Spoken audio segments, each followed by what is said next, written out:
the U.S. in short has said that, you know, if a single one of our ships that we try to sail through to escort these merchant vessels is even fingers laid upon our U.S. vessels, we're going to blow Iran off the face of the earth. We're going to kill their civilization. Now, if you are wondering how the Iranians decided to respond to this threat by the United States and the U.S. Navy, this video shows you exactly how they responded. Yes, these are new videos of the Iranian army, the IRGC Navy, shooting warning shots, which we've been told they're warning shots by the media, but also there's some media, including Iranian media, that is reporting that these were not just warning shots, and in fact, 2 of the ballistic missiles actually hit a U.S. warship. 2 missiles, assumedly Iranian missiles, but saying 2 missiles hit U.S. warship near Yask Island after it ignored Iran warnings. It has become abundantly clear that Trump does not possess some grand chess strategy, some 5D chess strategy. They don't have anything to work with. And the Iranians are the ones calling the shots here. That's obvious to most of you, I know. But I want to really highlight for you exactly how much Iran is calling. We saw this news report go out yesterday. The IRGC Navy directed the vessels in the Ras Al Khaimah port, I'd assume, and move away towards Dubai or face the consequences. So they put out this statement yesterday. UK MTO received reports from vessel masters in the vicinity of Ras Al Khaimah, UAE, of calls over VHF directing them to move their vessels from their anchorages. Our client vessels confirmed that their vessel masters in Mina Sakar and Ras Al Khaimah have received calls over VHF by the IRGC ordering them to immediately heave anchor and move their vessels towards Dubai. That was interesting. Middle East Spectator posted about this and said, something is cooking. Why would Iran order ships to move away from Ras Al Khaimah towards Dubai? No logical reason I could see for now. So that was last night, right? That was last night that we saw these statements go out. Like, what's going on here? I didn't really know what to make of it. I'm like, we haven't gotten any news whatsoever. It's just been a bunch of slop. What is going on? Right? I didn't think too much of it when I saw that news. But then something did start to cook, okay? Something did start to cook. This is over the past day. So since 3:17 a.m., this is what has taken place. Local time in Iran, 3:17 a.m. The IRGC Navy struck a vessel with anti-ship missiles 78 nautical miles off the coast of Fujairah, UAE, after it failed to comply with multiple warnings. So right here, trying to hug the coastline of the UAE didn't work out too well for them. U.S. officials, the Wall Street Journal, Project Freedom will not include escorts by U.S. warships through the Strait of Hormuz, but rather coordinated effort by shipping and insurance companies. So this is in reference to the Project Freedom, which we'll discuss more in a second. It's absolutely hilarious what's going on with that so-called, it's not even a project. It's just the United States saying like, hey, merchant vessels, you should try to sail through the Strait of Hormuz and see what happens. And we'll kind of be somewhat close by, but, we're not going to do anything to save you if it comes down to that. But we'll be close by watching, right? We're just going to watch what happens. So this is what happened. The U.S. Navy claims, there's total safe passage, despite the fact that one vessel was just seized. Then we had Iran fired 2 anti-ship ballistic missiles as a warning shot at the USS Canberra in the Persian Gulf this morning. U.S. officials told Axios that the rules of engagement for U.S. forces in the region have been changed. They are now authorized to strike what is perceived as immediate threats to ships that cross the Strait of Hormuz, including IRGC fast boats or Iranian missile positions.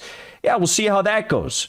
Iran decided to expand the blockade of the Strait of Hormuz to also include the UAE's eastern ports of Khor Fakkan and Fujairah. Any ships departing from these ports and attempting to head into the Gulf of Oman will be targeted if they do not obtain permission. And then by the late afternoon hours, evening hours, that's exactly what we saw take place. UK MTO confirmed that about 6:30 p.m. Iran time, a ship was struck 36 miles north of Dubai. It took place 3 hours prior to that, so it was the afternoon time. It was a South Korean ship. Trump has now called on the South Koreans to formally enter the war because why not? Why not call for the South Koreans to enter the war? That sounds like a very Trump thing to do. Then we saw in a separate event, about an hour later, another vessel was apparently struck, according to UK MTO. This event took place 14 nautical miles west of Minas Sakir, UAE, and the ship has not been identified yet. Trump claimed that they shot 6 Iranian fast boats today, speedboats, and the Iranians claim that's not true. But you're seeing this unfold in real time. Trump claiming that, oh, we're blockading the Iranians. You know, they can't get in or out. That's not true either. There was only one ship that passed the Strait of Hormuz today. And guess what, folks? It was an Iranian tanker carrying Iranian oil. Project Freedom. Now, the flip side of Project Freedom that's supposedly going to allow for these merchant vessels to leave or enter, to go to the UAE, not going so well either because they are getting seized. They are getting struck. Okay? The Iranian military announced that they have since closed the Strait of Hormuz entirely for all vessels yet again. Project Freedom. Project Freedom. So this is the statement that the U.S. put out about Project Freedom. The U.S. Navy officially released its guidance for commercial vessels as part of Project Freedom. The U.S. has established... we're back. The U.S. has established an enhanced security area to support the Strait of Hormuz transits south of the traffic separation scheme. Vessels choosing to transit the Strait of Hormuz should consider routing via Oman territorial waters south of the traffic separation scheme due to anticipated traffic volume. Coordination with Oman authorities via VHF channels 16 is advised to maintain safety of navigation. In short, what they're saying is try to sail close to Oman and see if it works. That's U.S. Navy, only blue water Navy in the world. We're the strongest military. We've destroyed Iran. That's their grand strategy for Project Freedom. Hey, guys, we think that there's mines there, naval mines. We know that the Iranians can reach you via speedboats, ballistic missiles, drone attacks, naval drones, which they haven't even used yet once. But we think that you should just try to talk to the Omanis via VHF radio and just let us know how it goes. And we'll have our warships like kind of somewhat nearby. And yeah, let us know how it goes. Project Freedom. They initially said that the U.S. was going to be guiding neutral vessels out of the waterway, and any interference will have to be dealt with forcefully. Yeah, that's not going to happen. Not in a million years that's not going to happen. And guess what? It did not happen. South Korean vessel tried to pass. The other vessel tried to pass. They both got shot at. And as we now know, and we're going to talk about in a second, the U.S. is also getting shot at. But this is what Trump apparently told Fox News about Project Freedom. Take a listen. Try. Sandra, good afternoon. I spoke with President Trump for 20 minutes about the situation with Iran. He talked about Project Freedom and the U.S. efforts to guide vessels through the Strait of Hormuz, issuing a new warning to the Iranian regime, saying if the Iranians try to target U.S. ships in this area, they will be, quote, blown off the face of the earth. Remember, this was a project implemented by the Americans overnight to assist the hundreds of vessels that are currently trapped in the Persian Gulf. We're talking about more than 20,000 sailors. And the president told Fox he's doing this for humanity. Some of these sailors were running out of food and supplies on these vessels.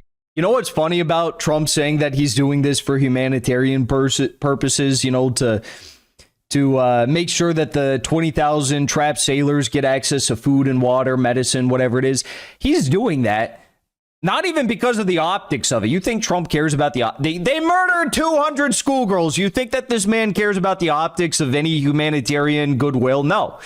They're doing this because they want to be able to move around any sort of constitutional liabilities surrounding congressional approval for launching a war of aggression. right? Because the whole thing that these imperialist hawks, they always say is, well, we have 60 days before Congress can really do anything constitutionally regarding the War Powers Resolution. 60 days of war. Well, their argument now is that, the war's been paused. And we're in the middle of a humanitarian operation. This is not a war.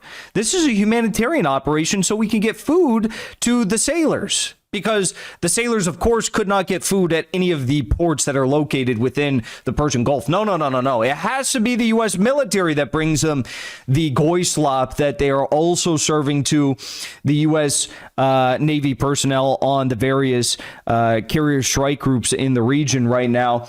So they're literally framing this as a humanitarian operation to safeguard Trump's war from any sort of congressional obstacles, any sort of funding obstacles. That's why they're doing it. Due to the Iranian threats that are ongoing in this area. And again, the president saying that if U.S. ships in the region are targeted, the Iranians will be blown off the face of the earth. Now, that's like, it's like the 20th time we've heard that. At some point, you just, it's like the big bully at school that always says he's going to beat someone up, and then he's actually just a complete pussy, and he doesn't want it. He's too scared to get in a fight. He's too scared to defend his honor. He's too scared to do literally anything, but he's always making these threats. The weakest in the room barks the loudest, as they say, and Trump is very familiar with barking loud, but can't follow it up with anything besides murdering schoolgirls, okay? So the U.S. in short has said that, if a single one of our ships that we try to sail through to escort these merchant vessels is even fingers laid upon our U.S. vessels, we're going to blow Iran off the face of the earth. We're going to kill their civilization.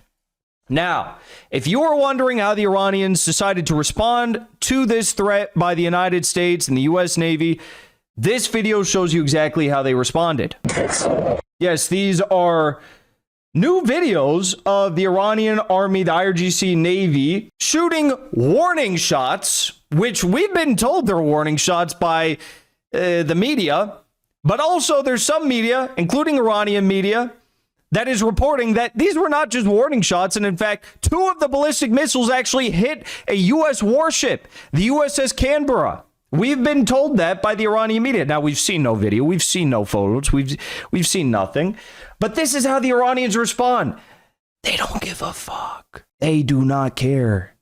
You realize the Iranians say the U.S. blockade is an act of war. This is an act of war. You're blockading our ships. You're blockading our people.